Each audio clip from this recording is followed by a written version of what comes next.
But you did get some water cooler talk out of the end of the story, though, because if people didn't see it, when you did relinquish the title, you were in the ring with your wife and your son.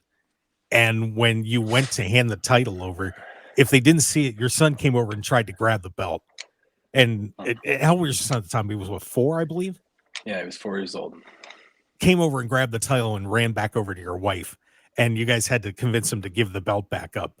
One of the cutest and most touching moments you might have ever seen in professional wrestling.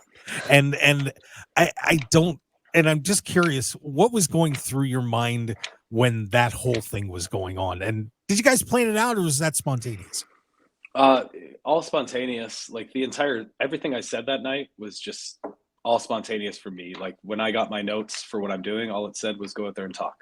Just speak from the heart, say whatever you want to say. And that's one of the first times that's happened to me in Impact Wrestling. So I just went out there, grabbed the microphone, and I just started blabbing. And it was all genuine because, in those moments when you get hurt and you don't know how serious it is, like I literally flew from surgery the day before to the town to make TVs to relinquish that title. Wow. And, other than the physical pain, you're going through the emotional anguish of being like the uncertainty in that moment of, am I ever going to be able to be the same again? That's one of like the most heart-wrenching things because I'd worked so hard to get to that point, doing these things that I never dreamed possible. I was literally living my dream in that moment. And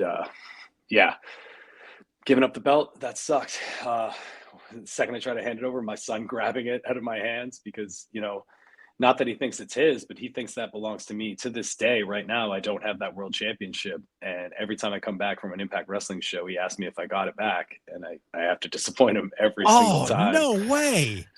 Yeah. Oh. That's the tough balance with pro wrestling and being a champion when you have kids. And I'm lucky enough to be my son's, superhero. He doesn't like Batman. He doesn't like anything like that. He believes in Josh Alexander first and foremost above anything else. And, it's a little gut wrenching for me, but it's also motivating at the same time to get back to where I was.